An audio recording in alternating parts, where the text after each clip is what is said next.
Welcome to the Sustaining Creativity Podcast. I'm your host, Mari Riesberg.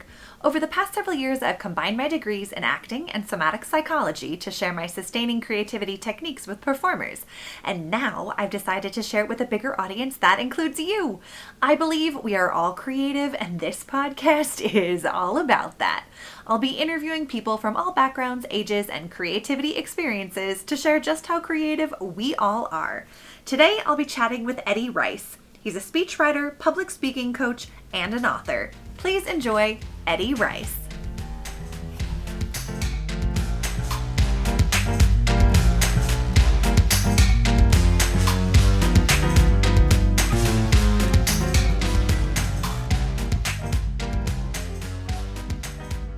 Welcome to the Sustaining Creativity Podcast. Today, I am here with Eddie Rice, speechwriter, public speaking coach, and author. Welcome to the podcast. Thank you very much for having me. I'm super excited to chat with you about creativity and how it shows up in speech writing and public speaking. But before we get there, if you would share a little bit with our listeners, a little bit about who you are and what you do. Sure. So I'm a speechwriter. I help people craft speeches. I know it's right in the title. It's right in the name. But anything from a wedding toast to a TEDx speech to a keynote speech, I've helped people go from conception to structure to final product and rehearsal. Nice. That's awesome.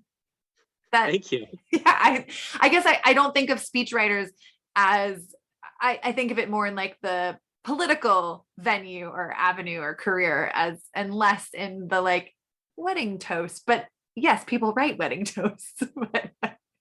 They do. I think a lot of us grew up on the West Wing watching Rob Lowe as the speechwriter to the president. And I think that's what's been ingrained in so many of our minds as that's a speechwriter. And those are the ones that exist. But there's a lot more that exists in the world at corporations and a fair amount of freelancers as well. Okay. I love being surprised and introduced to new careers and new ways people incorporate creativity into their life. So what is it about speech writing that involves creativity? Oh, I mean, it's everything. It's, you can't write a speech from scratch. Okay. I tell people a prepared mind is a creative mind. Where I can't, if I get an email from someone and they're saying, hey, I need a speech tomorrow on this topic, I can't just come up with something on the spot. I have to ask them questions. Right. I have to say, well, who is your audience? What's your intended message? What stories do you want to tell? So it really starts with this brainstorming process where I usually go through with a questionnaire, ask people various questions depending on the type of speech that they're going to give. And that gives me a starting point for a deeper conversation with the person. I tell people it's a partnership. It's not me just writing something down on the page. It's we're going to work together to craft a great speech. Nice. What's the most bizarre speech you've been invited to write? Oh, bizarre. Or that's unique. A really good question. Let me think. Spur of the moment. I didn't give you any warning that I was going to ask this question. I've had a few weird events where I just didn't know the type of event existed, and we had to write for it. Just various conferences and associations that you never would have thought existed in the world, very niche organizations. And trying to come up with a specific message to a group of people that I don't know is a little bit challenging. And that's when I really just lean on the client to help me out to be the expert. And that's what I tell them. I'm like, look, you're the expert here. You're going to have to teach me everything that you know about, whether it's maybe like airplanes or whether it's about potato chips or whatever it is that they're speaking on.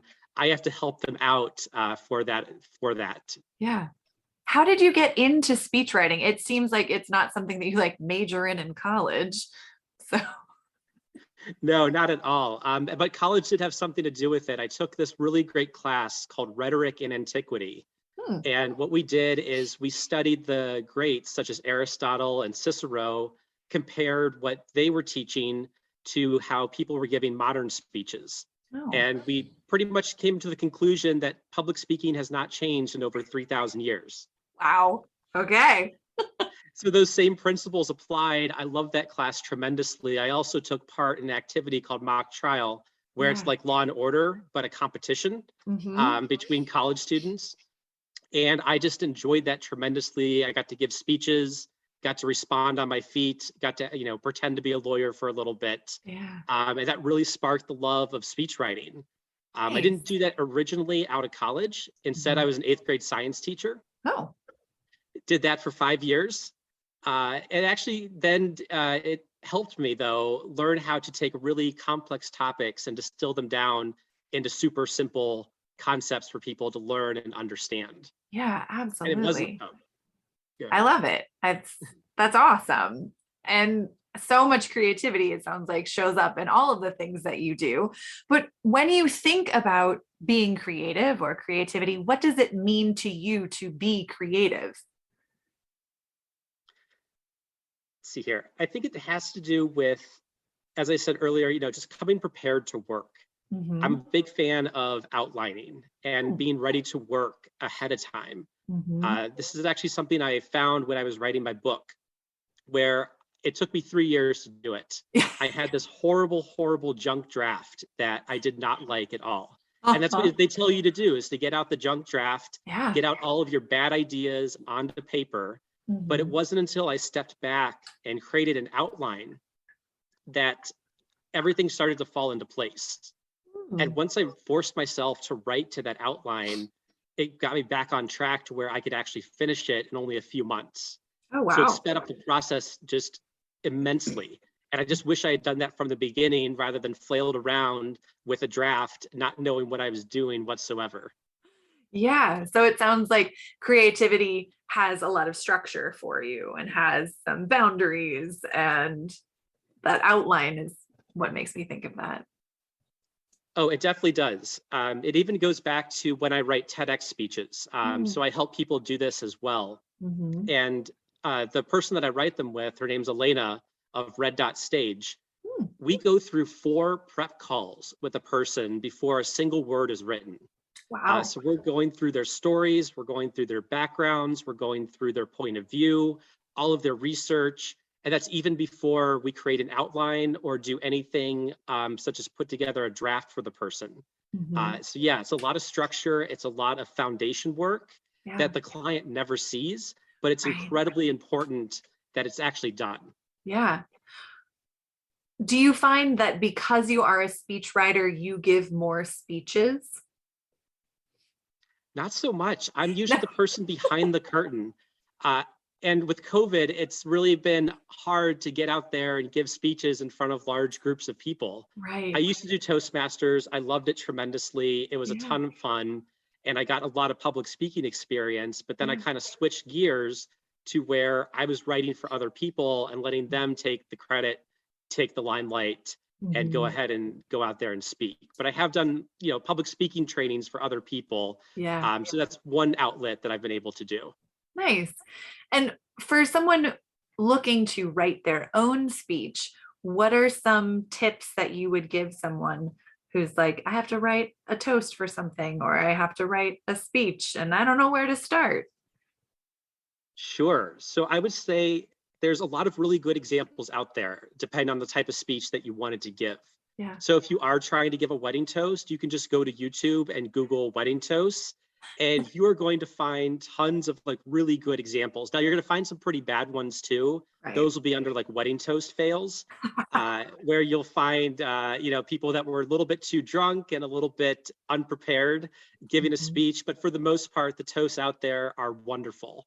So what I would Nice. say is seek out really good examples first to Mhm. see what's the structure, what is the goal, what's the length of Hmm. it. Mhm. And then second, it's about asking the right questions. So if someone works with me, I've got a brainstorming questionnaire that I help people walk through the type of questions that they want to do. Yeah. And ultimately, I tell people to have 2 goals in mind if they're giving a toast: honor the person and honor the event. If you Hmm. can do that with your speech, Mhm. you are golden. And that should be your goal for when you're trying to give a toast or anything like it. Nice. I love that. Great tips. Honor the person, honor the event. So important to remember that when you're writing and you're not just spewing random information. Yes, and it's important to have a structure and an outline. As I said earlier, going back to Yeah. that idea, something that you can follow and something that the audience can also follow as well. You Right. just don't want to ramble for 3 minutes straight. That's not going to help anyone. So true. And yet it happens so often. The preparation piece, I think, is missed for a lot of people. Very much. Well, when you think about challenges, and I imagine that you have yourself come up against them, clients have come up against them, what are some of those challenges that you yourself face, and then how do you navigate them? So this is going to hurt if any client is listening, but procrastination is a really big one. It's sometimes really tough to get started. What I Yeah. do is I do a lot of creative procrastination. Oh. So if I'm working on one project and it's stalled, I'll go work on another, let the ideas marinate, and then Mhm. go back to them with a fresh set of eyes, and I'll work there. Nice. Other times I'll change my environment. So I've been known to just get out of the house, go to a co-working space, Mhm. or even when writing the book, I actually rented a hotel room to get it done because I just couldn't stand just continuing to work in the same space that I live and work in every single day because I'm Yeah. working completely remotely right now. Yeah. Those are great ways to face challenges. And procrastination is real, but I like the reframe of like creative procrastination, like you're jumping from creative project to creative project while you're letting things marinate, because I think that's an important part of creativity. You got to kind of let the the ideas percolate, and hopefully they'll come back in a bigger way, right? They do come back. Good. Well, that's important. So, being that you use a bunch of creativity in career, I'm curious, in your life, your younger years, what's your earliest memory of being creative? So in elementary school, we had this program called Odyssey of the Mind. Are you familiar Oh, with it? I am. Oh, fantastic. So, it's like you have to do these skits where they solve some sort of creative problem. Yes. Or it was building balsa wood structures that could withstand like a certain amount of weight put on top of them. Hmm. But I did that all throughout elementary school, and I think even into middle school as well. We had just an absolute blast putting on these plays and skits for people. We have to make our own costumes. That's the big thing of it, is the kids Yeah. have to do everything. So you have to make your own costumes, make your own script, come up with the ideas yourself. The adults are just there to supervise. And Hmm. I think it was one of the most fun things I did when I was younger. I love it. And any of those things that you learned through that experience, do you feel that you still incorporate them into your life today? Yes, I think the thinking on the spot and writing scripts, I think that's Mm, probably my first time when I was actually being able to be a writer yeah. outside of the traditional like 5 paragraph essay and what did you do on your summer vacation type essays that they made Right. us do in school. This was for something that was real. It Yeah. was, you're going to put words together that someone else is going to say. They better be good, or at least good enough for a fifth grader. Right. Right. I got it. Okay. I love it. That was kind of the beginning of speech writing in a creative fashion, and yeah, kind of getting into it as an adult too. And just a writer in general, being an author and public speaking coach. What goes into the being a public speaking coach?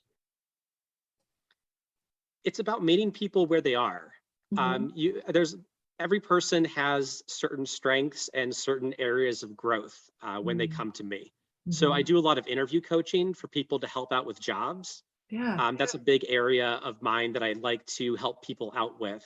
Mhm. And a lot of the times I'm very surprised when they come to me because I'm thinking, okay, what am I going to tell them that's actually going to help because they're already really good.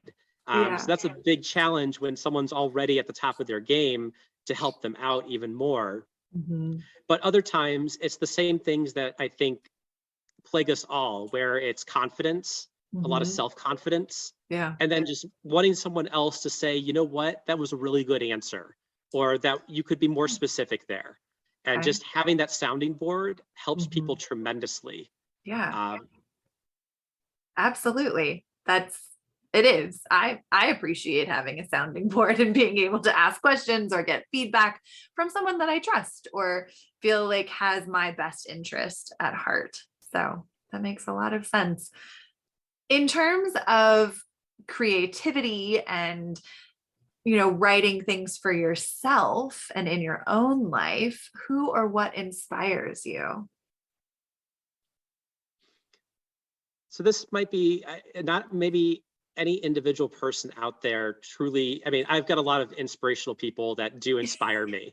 But what I'm going for here is I think of anyone who has to work in a creative field for other people. Those are the people that inspire me, because you have to deal with stakeholders, you have to deal with deadlines, you have to deal with people having different ideas from you who are not experts in your field. My friend Josh is a copywriter, and he says that whenever he presents his work at work, everyone becomes a copywriter. And all of a sudden, they're just poking holes in everything that he's done. And it's all these non-copywriters coming up, giving him feedback. So it's people like Josh who have to work at this and work in a creative environment where not everyone is on your side necessarily. And you have to deal with those inner office politics to get creative work done. Those are the types of people that inspire me, because they're able to manage those relationships and still create something great at the end of the day. Yeah. Good reminders to give the people who are working on those creative tasks that is their job. They are doing it for a reason. And if that's not your job, maybe take a back seat and let them do it. But yeah, I think there's opportunity to be inspired by a lot of people and different things in our lives. And I imagine, we all have challenges that come up in our everyday life. What are some of the everyday issues you experience that you've had to use creativity to solve or get creative to solve? Sure, I can think of one right now. I've got a project at work, so I've got a 9-to-5 job outside of the freelance speechwriting business. Yeah. And we have this grand opening celebration for our new world headquarters coming up. Ooh. And yet, unfortunately, we don't know the exact date the headquarters will be open because it's under construction. Oh. Nor do I have a budget. So at the same time, I'm trying to vet vendors and put this whole thing together. I have to navigate just handling what I can handle every day and not worrying about the nebulous parts of the project. So I think that's a lesson out there for anyone on a creative project who's stuck. Work on the parts that you can handle, work on the parts that you can control, and don't worry so much about the other nebulous parts that might escape you at the moment. Right. It really sounds like you are employing a lot of flexibility into it as well, because it sounds like things are changing daily. Very much so. Yes. Nice. Yeah. I have been in those situations where you just kind of have to let go and flow with whatever's happening, and that dance with uncertainty, because not everything is certain, and how we navigate that and use creativity. But it sounds like you have a pretty decent handle on navigating uncertainty in this 9-to-5 job that you're working. Yeah, the life as a freelancer and as an 8th grade science teacher kind of prepared me for that, completely, where I can handle uncertainty regardless of what's thrown at me. Nice. It's a gift. It's not easy at all.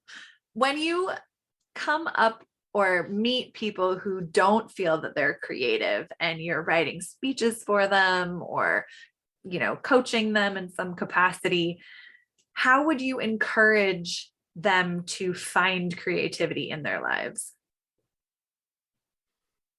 Sure. I think part of it is finding like-minded people. So if there's a group that you can join, so if it's for public speaking, join Toastmasters. There's going to be other people there that are going to be in the same spot you are. wanting to improve their public speaking skills. Or if you're a writer, find a writing group that works for you. I've got a group that meets every night from 5 to 7 p.m. and we don't give feedback to each other. We just sit there, check in on Zoom, and we write. And that's our accountability for each other to work together. And you don't have to worry about reading your stuff out loud at the end and getting that unsolicited feedback that's never on point. I know that happens with a lot of writing groups, and I'm not the biggest fan of it. I know it works for some people, which is absolutely great. And if it works for you, go for it 100%. But you know, if you don't want to do it, you don't have to do it. Yeah. But then I think it goes back to the questions that I ask. I tell people, look, you know, I'm going to ask you a lot of questions, but that's going to draw out the answers that I'm going to need to put together a great speech. So I've had people, unfortunately, not fill out the questionnaire, where we've had to get on a phone call in a good way and have to hash out the answers. But there are some people where if they don't do the questionnaire or the phone call, I've got nothing to work on and I can't write a speech at that moment. Yeah. So I think it's, you know, just being open and believing in yourself that you can actually be creative and just giving yourself that permission to fail in a way, I think is also equally important. Yeah, that is a big one. The permission to fail. Where do you give yourself permission to fail in your own life? Lots of first drafts. Okay. The first draft that goes out to a client is not the first draft that I made for their speech at all. They're seeing revision 3, 4, 5, 10, it doesn't matter. But I do a lot of just really rough drafts, trying to dump ideas out on the paper, outlining it, and that seems to help. It's only after I refine it that the client gets the true first draft from me. Nice. But yeah, I like that idea of like permission to fail. When we fail, it means we tried and we're learning something along the way. And I think that's a gift of creativity as well, being able to not stop when we fail, that doesn't stop us. That's just an opportunity to take a different avenue to try it again, or to do something in a different way or different fashion. Agreed. Nice. Well, this has been a lovely chat with you. I have one last question. What does it feel like in your body to be creative? It feels really good. It feels very positive. It feels like all of the things that I've worked towards are coming to fruition. Because too often I get stuck, whether when I'm procrastinating or when I'm trying to figure out that first draft of what should be on there, I start to doubt myself and say, is this really what I want to put on the paper? Can I actually do this? Then I remind myself that I can. But it's then that I get that energy of the ideas start to flow. And it's just a really good, I guess, warm feeling inside when you're putting pen to paper or fingers to the keyboard, however you want to put it, it starts to flow. And it's just this natural feeling. And I have to remind myself that that's going to come in those moments when I'm not feeling it, when it's not there at all. I love it. That's that warm feeling or feeling good. Yeah, creativity does do that. I know that feeling. I love it. So, well, if people want to learn more about the things that you do, how could they go about doing that? Sure. They can go to speechwriting.com. That's RICE, speechwriting.com. And you'll find my site. You'll find me. There's a contact form there as well. And you can get in touch if you need help with public speaking, giving a speech, or if you just want to chat about books and writing. I'm happy to do that as well. I love talking with fellow authors. So please stop by. Awesome. Well, thank you so much for taking the time to chat with me. It's been such a treat. Thank you so much.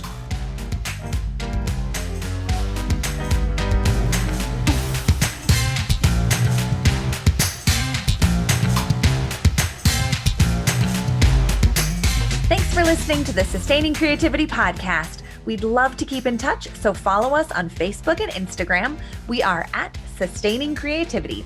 Make sure to subscribe to the podcast wherever you listen to podcasts. Tag your friends and family so they can listen too. We love to hear from you, so leave your reviews, comments, and questions. Check out our website, sustainingcreativity.com for upcoming offerings and creativity coaching. Tune in Tuesdays for our next episode. And remember, with creativity, anything's possible.